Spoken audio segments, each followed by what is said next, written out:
好，投资朋友，大家好，欢迎收看今天的节目。今天是2025年12月12号啊，双12号。好，我们今天稍微提前了大概10分钟录影哈。好，每天这个解盘大概是2点半开始，讲30到40分钟。我们看台股今天的行情是涨了173点，这个礼拜周线涨217，这6个礼拜统计起来是跌了34点，也就是说这6个礼拜这边高档震荡。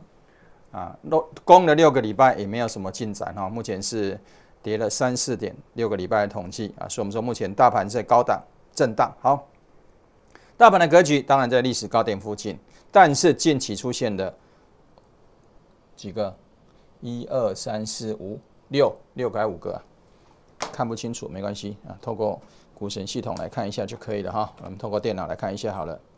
好，有几个1、2、3、4、5个没有错了哈。好，近期出现了5个卖出讯号，当然是代表这里压力非常沉重。那今天的格局，第一条线还是粉红色，表示第一线没有站上多方，还是空头格局哈。好，2、3线也在零轴附近，所以这个盘当然是一个非常弱势、非常危险的盘。股价往上攻的同时，趋势线往下掉，这叫背离，也叫做开口笑。当然，背离代表意义就是怎么样啊？就是好像车子的引擎灯亮了。不是车子马上就当，不是马上就挂，不是告诉你赶快去修理站了，因为它已经有问题的状况了，可能机油啦等等因素都有可能。所以啊，引擎灯亮起最危险，车子引擎嘛，亮起赶快上修理站维修厂，不然引擎缩开啊，你的得去修理，等于车子报废了哈。所以我们的背离状态就是告诉我们有非常的危险存在的哈。好，上柜格局空头更明显。1、2、3、4、5、6、7、8个卖出讯号，压力更沉重哈。这上柜没有台积电哈。好，电子股的格局跟大盘差不多，第一线还是没办法站上多方，也出现了5个卖讯号。台积电第一线勉强站上多方，出现1、2、3、4个卖出讯号，当然是压力非常沉重。好了，今天解盘的这个重点哈讲题：情绪操作者不小心翻船，策略操作者可长可久。就是你看到什么情形你就该怎么做，你看到情形你就该怎么做。策略操作者的典型代表就是股神巴菲特情绪操作者的典型代表就是市场的散户看涨说涨，看到报纸就冲了，有人喊你就乱冲了哈。好，另外一个讲题是任何形式的保证获利都是诈骗。谁讲了？我讲的，我负全责如果你用保证获利去骗投资人，他说我不是诈骗，照你说诈骗，你告我可以，你就来我都应接。任何人告我都接受，保证获利就是诈骗，你做不到，你怎么可以跟投资朋友这样讲呢？你不想要诈骗，不然你想要干嘛？就想要骗投资朋友的钱嘛？怎么可以这样干呢？这个我都不认同了。任何形式的保证获利，什么叫任何形式？你缴一季获利目标，你缴50万，我一季的获利目标150万，获利目标就是保证获利的变形嘛，这样懂意思吗？任何形式都一样缴一次多少钱？无限会期，那个也都是保证获利的，那都是重大违规了，这样懂意思吗？选出来只有1档，会连涨3天，那都是骗人的啦，懂吗？周帮你赚25%，那都是诈骗啦，都是保证获利啦，在我眼里都是诈骗啦。最近有2大投顾昨天有一件要被金管会处罚，也是保证获利前阵子也是一样，9月10号还有一件也是保证获利，9月10号、12月10号2个。台湾的大投顾，这2家加起来大概收入30亿，大概全台湾市场的3/4，都在搞保证获利。我的看法都是诈骗呢，我都准备被告你就来告我没关系你保证获利就是诈骗，你为什么要跟客户保证获利？金管会明明说不行，你为什么要保证获利？我看不起这些公司不好意思你多大都一样看不起哈。好，主流在哪里？为什么？因为他在坑杀投资人，做不到骗投资人的钱我们这行业不是诈骗行业了，不能这样干了。好，主流股在哪里？这是你永远要思考的问题。我们从成交值排行榜上市来做一个切入前15大。好，这是里面有华邦电、记忆体华邦电是记忆体台湾2家DDR4 的生产厂商，一个是2008南亚科，一个是华邦电，没有第3家，只有2家好，第二个呢是华东华东已经涨一波了华邦电维持在多头格局里面，曾经出现3个卖出讯号，整理了一段时间，再用长红棒加跳空突破，目前维持3只多头格局，这应该是记忆体里面最强的。还有华东也是多头格局了哈，这是目前看到的上市成交值排行榜，真金白银去砸的哈，华邦电400亿，台积电326亿，20对了326亿哈，华东169亿，尖点162亿，这都真金白银去砸的。当然里面你就会看到啊，这个到底什么股票是目前盘面上的主流？那目前看起来，记忆体就是华邦电比较强而已了哈。好，另外还有什么？上柜成交值排行榜前15大，你没有看到一根涨停板，最多就是5%而已啊。矽光子、波罗威，对不对？啊，还有什么一定，剩下的没有了，还有跌的哈啊。所以我们再看多头六星跟空头六星啊，当然多头六星会把最强的股票、最强的主流会塞进来。来，好，多头六星里面你看到有什么股票？华邦电、华东刚刚讲的哈，尖点、创意、波罗威、奇宏、力积电啊，谁？华星光、旺宏啊，旺宏算记忆体，跟华邦电算哈，快闪记忆体。还有谁？文茂、亚翔、IET、台宏啊，新兴、金源电，这个银威、南亚科啊，南亚科今天是涨3%，良维啊，所以看起来记忆体其实也都有3档啊。那目前当然都陷入了整理居多啊，所以记忆体我不觉得它已经是主流哈。好，另外空头格局的股票，空头六星，这些都最弱势的，微星、大立光、星象、华硕啦，啊，这个研华啦、宏基啦、细粒等等，这些最弱势的啊，不要去碰哦。大立光、星象，这都最弱势的技嘉，好不好？好，那我们再看主流在哪里？我们另外一个角度来切入，台湾在涨什么？在涨跟 AI 有关的啊。AI 是谁带动的？当然就黄仁勋的回答带动了嘛。当然透过台积电的代工啊等等，好不好？好，那我们就来从另外一个角度，从国外的角度来看看主流在哪里。那国外那些 AI 主流目前状况是怎么样？哈，来，辉达涨不动了，现在在8月底、8月中的位置嘛，7月底、8月中一样的位置嘛，现在已经涨不动了。那辉达为什么会涨不动呢？奇怪哈，辉达是最棒的 AI 公司啊，全世界卖最多铲子的，铲子可以挖金矿嘛。啊，那边有一个金矿，谁先爽到？卖铲子的，金矿有没有挖到不知道，因为你要去挖金矿，你要买铲子啊，所以卖铲子先爽到。辉达就是卖铲子的，对不对？好，那辉达为什么涨不动了？4个月盘整涨不动了。辉达第三季毛利啊，第三季的营收570亿美元啊，同比增长62%，毛利率73.4%，吓死人了，高到不行啊！还有什么？全球的科技巨头排队等着要抢 AI 晶片，订单已经超过5000亿美元。天哪，这什么数字啊？你看我吓死人了，哪有这么棒的公司啊？对不对？570亿美元啊，这个同比增长62%，毛利73.4%，吓死人！还有5000亿美元的订单等着它。那奇怪，为什么这么好都涨不动呢？对啊，基本面这么好，怎么涨不动呢？那是有鬼吗？当然有鬼啊！如果没有鬼，为什么涨不动？早就涨翻天了啦，对不对？怎么可能涨不动呢？所以我们说它为什么涨不动，我们就来探讨了。为什么基本面这么强，还有5000亿订单排队要买它的东西，它都涨不动？哎呀，那这表示有问题哦。好，到底有什么问题？我们说第一个哈，利益商业的利益在于均衡。那如果不能均衡的时候，怎么样？就会发生轻轨。那均衡辉达的毛利很好啊，73%啊，对啊，问题他把73%赚走了，剩下呢，下游做 AI 应用，很多公司还在亏损，而且巨额亏损。你把毛利通赚光了，都怎么样？那这种畸形的结构能够撑多久？拢你谈得好啊，都你赚就好了，别人都不要赚了，这不可能撑长久嘛。我记得我之前一个公司老板，他跟我讲一句非常重要的话，他跟我说利润在于均衡。做行李啊，这个弄我谈，渔民你不要，对啊，生意多我赚走，老板赚走，那你分析师你当然不要啊。做行李弄我谈，渔民你不要，我当然不要啊。做行李弄你谈，我嘛别给，我老板嘛不爱，对啊，都你分析师赚走，那我老板干嘛？我还出钱呢，我还开公司哎，所以两个一定要均衡，是吗？不能均衡的事情就不可能长久了。独霸一方的，都你好处都你拿光了，那别人要干嘛？别傻傻的，不可能。所以任何不能利益均衡的事，就是不能长久，这就是一个观念，这样懂意思吗？好，你要记得这件事情哦。任何利益不能均衡的事，就是不能长久，好不好？好了，那我们再讲。那利益谁赚走了？当然是辉达啊。辉达赚了多少？刚讲了73%啊。那还有很多 AI 开发商，哇，苦哈哈，还在赔钱，对不对？人家还在赔钱，他利益赚走73%。对，那使用者呢？使用者不一定有赚到利益的，但是怎么样？但是他白忙一场啊，这样懂意思吗？所以使用者或许可以啊，不用钱使用，可是他就不用钱使用而已啊，他也没有赚到很大利益啊。那开发商赔钱，他赚很多，赚73%。那你想想看，这种情形下，三角能够平衡吗？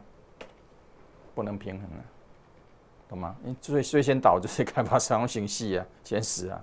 所以这种 AI 目前这种架构不可能平衡的啦，懂意思吗？哈，好，另外有什么问题？大陆的问题哈。好，辉达 H200解禁，台厂这个供应链有戏唱了，真的是这样吗？里面一大堆厂商了，技嘉、华硕了，那这不刚都空头流星吗？对啊，技嘉、华硕都在空头流星里面了，有没有？华硕啦、技嘉都在空头流星里面，奇怪哈。好，那如果开放 H200销大陆，那台厂就会有利。那奇怪，那为什么这些空头公司反而，对不对？那是不是真的这样？不一定。为什么？新闻就出来，同一天哦，你看10号工商写作台厂有戏啊，这个经济说北京不可能啊，可能不买白宫的账，就你要给我 H200，我不要了，北京不要了。对啊，两个新闻的观点是截然不同的哈。好，黄仁勋讲的最清楚，大陆未必会买 H200，大老板那时候不知道。他有什么问题？他当然很清楚啊。那这个问题之下，你不也买，很清楚啊。你阉割了我大陆干嘛跟你买呢？所以很清楚了。所以黄仁勋讲非常清楚了哈。好，那央视啊采访黄仁勋，黄仁勋承认说啊，华为 AI 晶片做出来已经3款了哈。华为是竞争对手，但强调对手不是敌人，希望双方能够继续竞争下去。直言我热爱竞争。那辉达第3季在中国的销售量0，一块都没有卖出去。你说辉达为什么涨不动？全球最大 AI 市场中国，销售量降到0，那当然涨不动了。那还有什么问题？被爆出啊 ，H200有后门了。你卖给我东西有后门，那这资料可以传回去，那我干嘛跟你买？有时候是国安的问题啊，这样懂意思吗？哈，好，所以嘛，这个问题一出来不得了啊 ，H200有后门。对此，中国外交部回应了啊，说中方不接受联合博弈，不接受不平等条约，不接受美国既要赚中国的钱，还要在晶片里加后门。辉达的晶片通过软体啊，向美国本土传输啊定位的资料，懂意思吗？所以结论就是，极有可能 H200大陆会被禁售。你留个后门啊，你要传资料，那当然禁售啊。如果大陆的手机卖台湾，他也可以留个后门，那我们的军人可以用吗？我们的军人在联络了，对不对？联络各种军情了，结果你后面你讲话资料通传到大陆去了，大陆跟我们是敌对，那军方可以用大陆手机吗？我们台湾的军方是不可以用大陆手机的，你只能你只能买苹果啊，你只买三星啊，你不可以买大陆出的手机啊。我们台湾的军方有这样的规定。那同样的，你辉达晶片留个后门，对，你要把资料传回去，那中国可能跟你买这个晶片吗？不可能啊，不要闹了哈。好，那中国的监管单位12月11号宣布对 H200审批机制，什么意思啊？大陆的厂商要买黄仁勋的晶片，要经过中国的监管单位审批啊，懂意思吗？你要买可以啊，我来给你批，不准，那不准你买，我要管控啊，我要查核啊，不是你想买就买啊，审批啦，懂意思吗？这很麻烦的哈。审批意味什么？不是辉达想卖就卖，不是美国你想抽税就抽税，不可能啦。所有的引进 H200的中国晶片、中国企业啊，都要按照申报流程，监管部门要查核用途、成本等细节。啊，晶片里藏着额外的费用，你要关税一大堆，审批就不准了，懂吗？所以这笔交易就没办法自然完成了，所以美国连税都没得收了。所以你有没有看到结论呢？H200在大陆会卖得很好吗？我看很难了，好不好？好，辉达的护城河，这另外一件事哦。辉达的护城河被Google 的 TPU 解体了。它不但中国卖不出去，可能一片都不能卖。另外呢，它的护城河被Google 解体了。Google 出了叫 TPU， 辉达叫 GPU， 对不对？好 ，OpenAI 还没有开始大规模部署谷歌的这个 TPU， 只在市场上放出一点风声，说他可能会买，辉达就被迫将算力价格调降30%。好 combo 啊，我 OpenAI 我可能要去买 Google 的晶片，我不买辉达的，辉达马上降价30%，你看多严重啊！当然这只护城河破了嘛。如果你那么厉害，那你干嘛降价呢？你不买不要，很多人要买，你不买拉倒，我不卖给你。我很屌，就这样嘛。啊，一不买马上降价，你看这多严重啊！好，这意思是什么？就第二家加油站开门了。我们以前啊，加油人都知道，我们早期台湾加油站只有一家叫中油，中国石油，对不对？后来开放民营，台塑加油站出来了，全国加油站出来了，统一加油站出来，还有一大堆不知名加油站通通出来了，到处都可以加油了。中油就是黄仁勋的辉达晶片，那其他慢慢开放民营了，竞争者出来有啊，台塑加油站出来了，全国加油站出来了，统一也出加油站了，到处都可以加油。我一定要到中油加吗？我一定要买黄仁勋的晶片吗？我一定要买辉达晶片吗？不用了。那问题就来了，麻烦就来了，独占性已经不存在了，难怪黄仁勋的股票涨不上去了哈。这样你懂意思了吗？哈，好，辉达第三季570亿美元，比同比增长62%，毛利73.4%。全球的科技巨头跟他买的晶片啊，订单已经堆了5000亿美金了，那怎么会涨不动呢？基本面棒死了，太厉害了，那为什么涨不动？你现在知道了吗？如果我不跟你讲，你也不会知道啊。中国的问题，对不对？这个晶片后门的问题啊，护城河被Google 的 TPU 打败了。那 TPU 到底有什么功能？为什么比辉达晶片更厉害？来，好 ，Google TPU 的使这个辉达护城河一夜解体啊，一个晚上就挂了哈。啊，花莲这次淹水是一样，一夜解体，就整个光伏都被淹了哈，好吗？好，那第一个市场冲击，辉达算力降价30%。没办法，不降价不行，打破垄断了。第二个核心技术OCS 光交换机用微镜反射，延迟低，耗能低，容错高。哇，这辉达晶片还不能做到这样呢，因为它用的方式不一样，传输的方式不一样新的 TPU Google 的晶片它是用镜子反射的镜子来反射光反射这个传输讯号，1秒30万公里光的传输就到了，你还没1秒就30公里，30万公里就全部都跑到了，镜子反射，所以怎么样？它没有太多的功耗甚至可以说没有功耗，没有衰减不用很多的热耗能，哇，这太厉害了哈！好，网络呢结构采取什么3D 这个环面连接数据传输短，而且没有边界，这很厉害哈！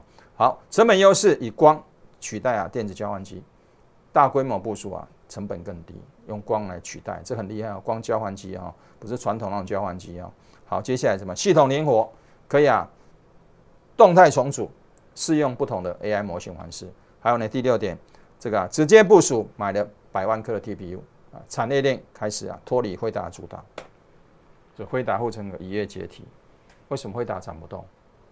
我看全台湾分析师没有人在讲，也不晓得为什么。我现在告诉你，知道为什么了好 ，Google TPU， 辉达叫 GPU， 这都是 AI 晶片，它们到底有什么不同？在这里看到吗？这个 Google 的 TPU 它容错率比较高，它也很少会错误了，它的精准度非常高，算力提升到辉达2倍以上。哦呦，这个硬体这个效能40%，辉达只有30%。你看我效能又比你棒，我价格又比你便宜，效率又比你高，故障会自动绕行。透过光的传输这个有时候 AI 晶片可能某一块坏掉了，那如果你传统的像辉达到那里坏掉，哇，你跑出来答案是错的，你要重跑一次TPU 不会 ，Google 的不会 ，Google 会怎么样？会自动绕行，用光来反射，所以你那一片坏了，我就不走这个路，我自动绕路，又找到了，是非常厉害这非常技术非常厉害好，故障晶片会自动绕行，超越传统的 GPU 晶片，哇，它的容错能力很高。好，成本下降30%到40%，有效算力提升2倍。哇，天哪！它又采取开源的生态这个黄仁勋是闭源的，不一样，这完全不一样。这样懂意思吗？开发者要迁移成本接近0无缝接轨。哇！所以你看，你看完之后你就知道了啊。本来以为 Google 可能会被这个搜索成本拖垮，就看完之后它的晶片这么厉害，未来明日之星比辉达更棒什么都比它更棒所以你说辉达为什么涨不动？当然涨不动啊，竞争对手出来了，人家东西比你好，功能比你强，你当然涨不动啊，这很正常懂意思了吗？从经济学角度来看，只要超有利润，一定会吸引无数的竞争者加入，有吗？有谁要做晶片？除了刚刚讲的 Google 还有谁？亚马逊对不对？还有谁 ？AWS 那超微就不用讲，超微一开始就要做了嘛所以英伟达的地位，大陆叫英伟达暴力时代结束了，亚马逊的晶片你看。成本减半，功能比你强，耗率比你低，速度比你快，还会自动绕境，成本只要你的一半，效能是你的2倍，哇，你洗你现在洗难怪辉达都涨不动了，看到了吗？好不好？好 ，AI 晶片矩阵，亚马逊学习这辉达英伟达，大陆叫英伟达，台湾叫辉达，好不好？好 ，AI 泡沫化的原因，辉达是卖铲子的，不是套金的。它是卖铲子、卖 AI 晶片给你，让你去创造AI 的商机，懂吗？当卖铲子大赚，掏金客却没有掏到黄金，这叫什么？这就是 AI 的泡沫化。有没有跟你讲为什么 AI 会泡沫化？你买铲子你挖不到黄金，你买铲子最后就赔死了。辉达不会赔，因为它是卖铲子的，卖完你挖不挖得到，黑起拎到的代志，他不管你。当然辉达不会赔的，辉达现在竞争对手出来了好不好？恰恰反映淘金行业的一个泡沫。同样的 ，AI 也是一样的，会因为你挖不到 AI 的这个利润，你就泡沫了嘛。你买了很多晶片也不一定有用好不好？好，这是什么？这是 Google 这个晶片产生的图我给它指令，它就产生这个图出来。有够厉害的！你给它篇文章你给它指令，它可以产生图哇，这么厉害！这也是你给它指令，它就给你产生这个图比美工画的还要厉害冠宇要认真一点的冠宇，知道吗？你看 AI 晶片的画这么漂亮画的比你漂亮，你看多可怕好不好？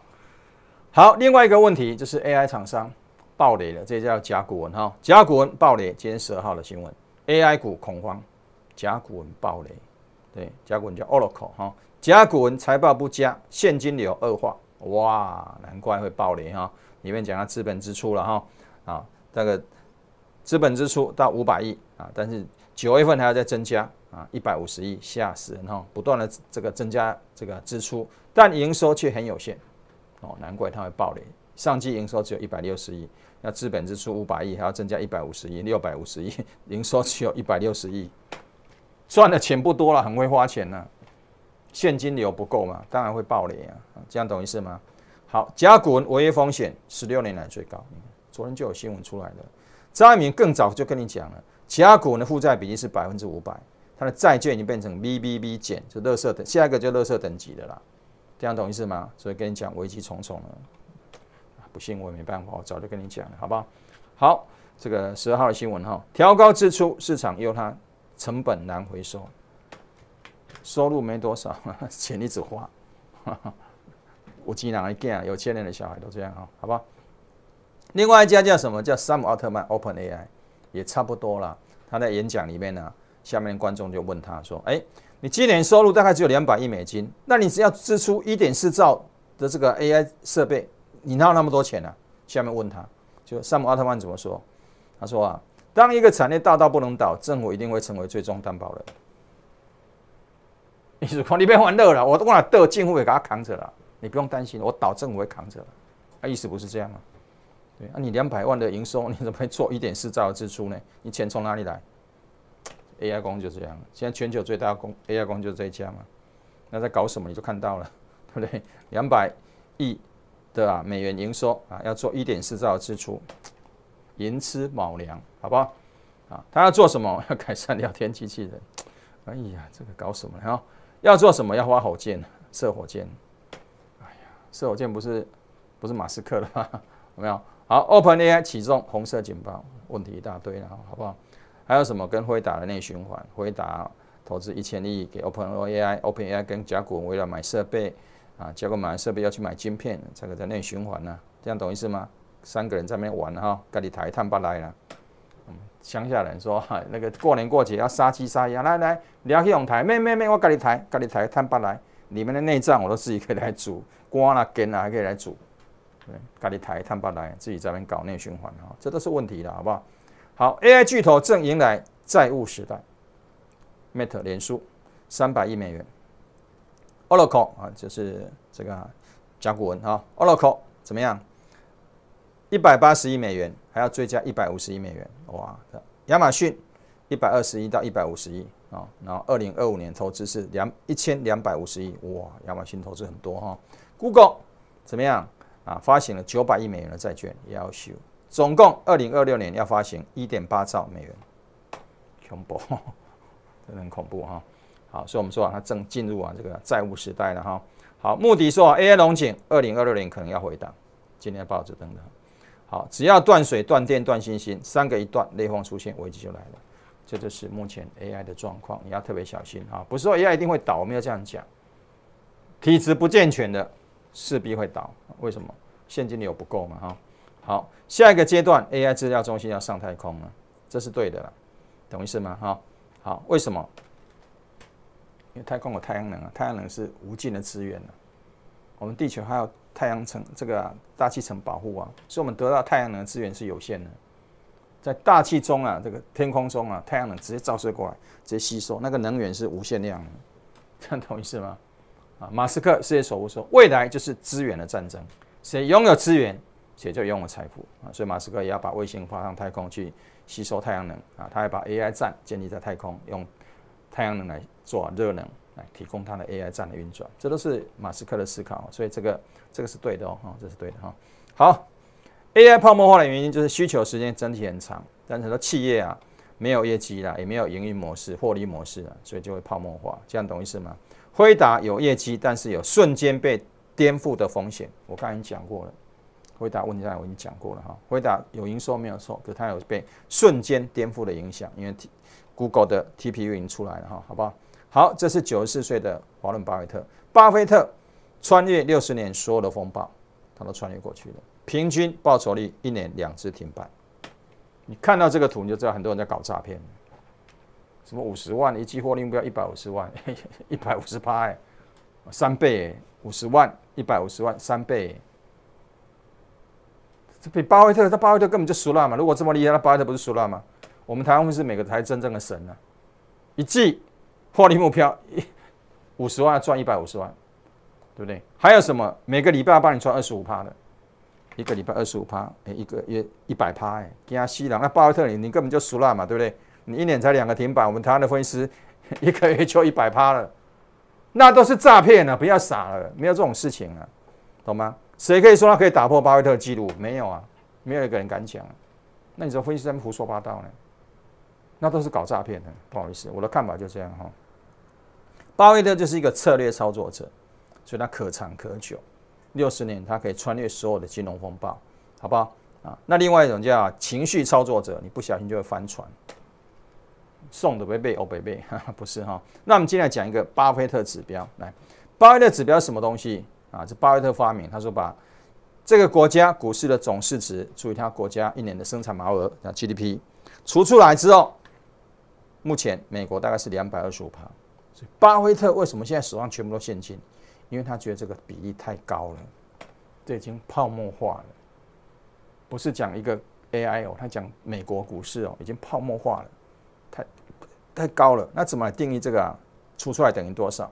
好，巴菲特指标意义在这里哈，就是总市值除以它的 GDP 哈。好，目前这个美股总值大概60兆美金哈，它的生产毛额大概是29，去年是29.2了哈，29.2兆。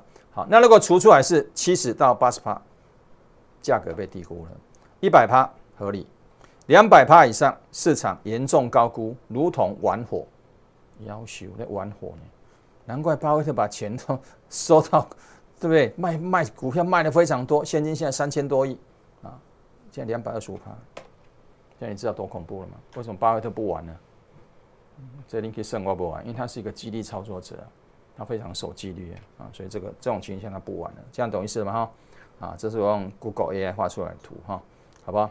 好，这个美国刚刚讲过，现在225%，啊，这是美国。好，中国呢？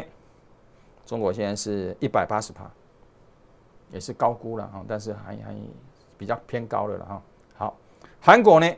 韩国155%啊，它的国家的股市的总市值除以它 GDP 哈，153%。你还想要知道谁？还想知道哪一国 ？Google 都可以帮你算了，一算就知道了，有没有高估哈？好，还有谁想要知道？日本哦，好，日本来，日本140%，因为日本事多30年、40年嘛哈，所以目前呢，日本呢这个估值没有很高了，它的股市的总价值跟它的生产 GDP 没有比起来是140%。你更想知道台湾到底现在多少？给大家猜猜看，台湾有多少？来给你们猜，猜到我送你礼物，好不好？误差在5%以内，你猜到我就送你礼物。来，直播间，来猜一下，来快点，台湾到底多少趴？我们的股市总市值跟我们的 GDP 一除，日本才140%哦，韩国150%，台湾到底多少趴？来。200、330，红解放，哦，230、250，对不对？都还没有人猜到。190、180、150、200，不要写超过200，超过200不晓得多少，数字要出来啊。好，170，到现在没有一个人猜到，你猜不到了，猜到我保证把你吓死啊，好不好？好了，公布了，来公布了哦，你们都没有人猜得到，来。265.7，台湾哦，265.7，巴菲特指标，这不是张一鸣指标，这是巴菲特指标，265.7，我恐怖吗？你们都觉得很好啊，赶快冲啊，赶快买啊！你是一个情绪操作者，你不是一个纪律操作者啦。我们讲的实话啦，当然信不信随便你了。或许你听了不高兴，好不好？巴菲特的看法就这样哈，有空把巴菲特指标多研究一下，你就知道了哈。好。微软一边给 OpenAI 砸钱，一边严控资本支出，他老公司嘛，很守规矩了哈。好，脸书大举新建 AI 制造中心，同时保留健康的现金流。这些老公司老板都知道，真正的技术革命需要长期投入，不是寅吃卯粮。这样懂意思吗？寅吃卯粮，你小心就倒了，我跟你讲，好不好？好 ，AI 的黄金年代什么时候开始？辉达是算力算卡的企业，它是一个产业中一个环节而已，它不等于 AI 产业，不要搞错了哦，它只是卖晶片而已哈。当辉达垄断被打破的时候 ，AI 才正式进入黄金发展的时代。现在快被打破了 ，Google 的 TPU 出来了，这样懂意思吗？辉达不可能永远只有它卖了，别人都不能卖，不可能了，绝对不可能哈。好 ，AI 的产业核心就是软体，更正硬体、软体，然后最后商业模式，这样懂意思吗？软体跟商业模式的发展，能够赚到钱才是 AI 真正的产业核心，这样懂意思吗？不是硬体啦，硬体卖铲子不一定每去挖金矿啊，你买了铲子就挖到金矿啊，怎么可能？要谁？要能够软体跟商业模式能够发展成功，赚到钱，这才是真正的核心啊！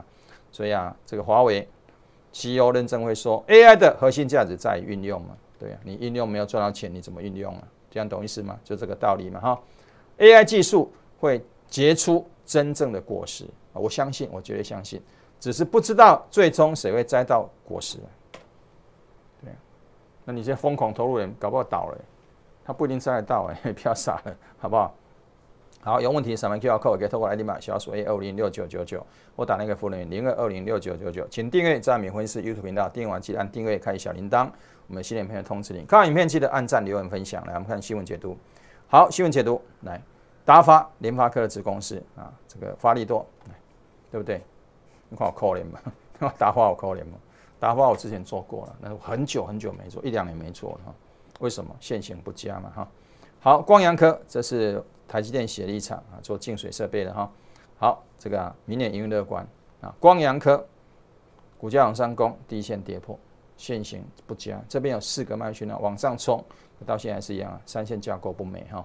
好，周线哦，原来，所以你看这1年来都涨不动啊，原来是这个样子。好，川湖发力多，来川湖，哇，对不起啊，这空头格局哈。阳基啊，阳基是台积电的协力厂，帮阳基电盖厂的。阳基最近的走势真的是非常的强势，发动点1、2、3、4、5天前有没有看这根红棒为什么拉这根红棒？1、2、3、4、5、6个压力，它没有拉这根红棒上不去，看懂吗？今天跳空差点涨停板，今天发了什么信息啊？今天是什么？说什么？说阳基哈，来说阳基，来看一下阳基，阳基今天说阳基，我看一下阳基的新闻哈。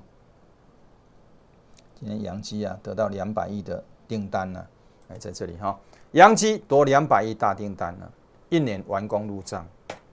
EPS 贡献15块，这样你什么时候知道？你们都今天才知道啊！我知道，你们一定今天看报纸才知道嘛。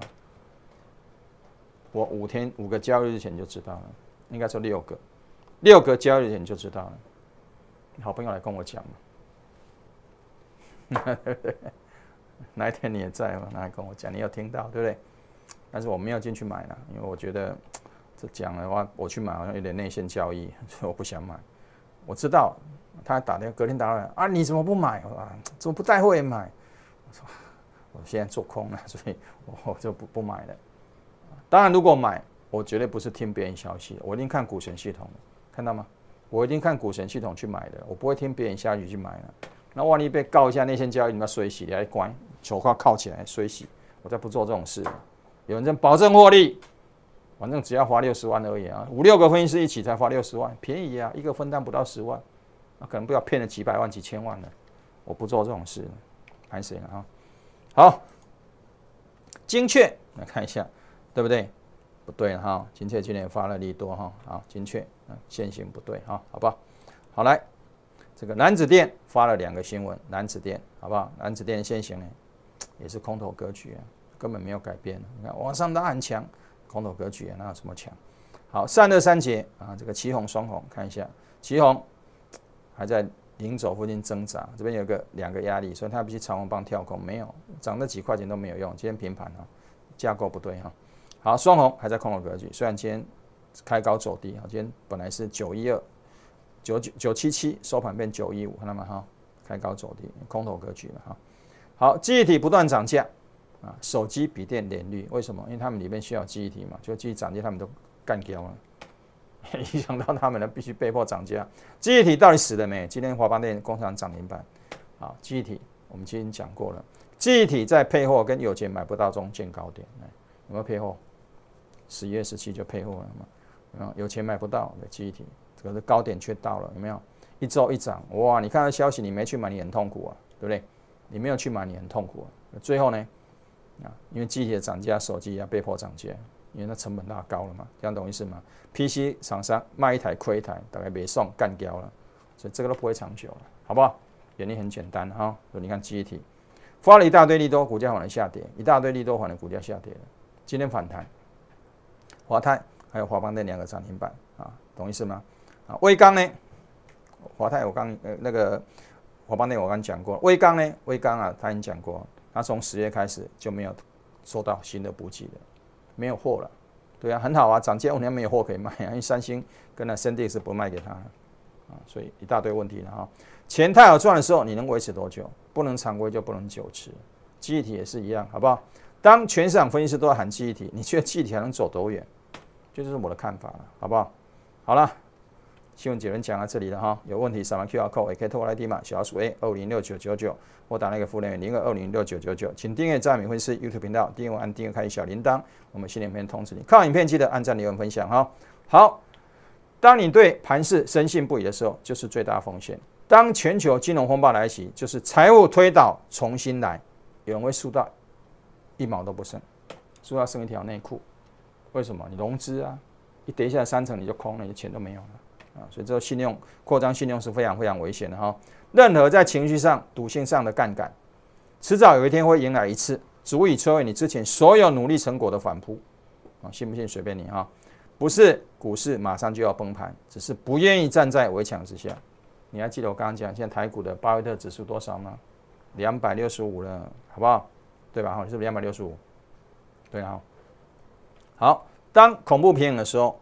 基本面不能保护你，像辉达那么好也没用啊，毛利7几%也没有用，股价涨不动哈。我会站在技术面这一边，好不好？诚信可以判别一个分析师好坏，把客户资产如同自己的，你愿不愿意交这样的朋友？如果愿意，我们就做个好朋友。啊，如果不愿意，我祝福你要相信那个保证获利，赶快去。你输了不要哭就好了啊，好不好？好，每一笔操作都是以会员利益来做出发点来思考啊，不对行情我绝对不会硬做，好不好？有问题扫描 QR code， 也可以透过 ID 码小鼠A2506999啊，也可以打那个服务人员02206999，请订阅张爱民分析师 YouTube 频道，订阅完记得订阅开启小铃铛，我们新影片通知你。看完影片记得按赞、留言、分享。我们今天进行到这里，祝大家周末愉快，我们下周再见。本公司与所推荐分析之个别有价证券无不当之财务利益关系。本节目资料仅供参考，投资人应独立判断、审慎评估并自负投资风险。大宇国际投顾以服务为本，绩效为根，专业是我们的责任，诚信是我们的理念。避开投资陷阱，多空双向操作，创造最大利润，为您打造梦想的财富。0225006999，0225006999。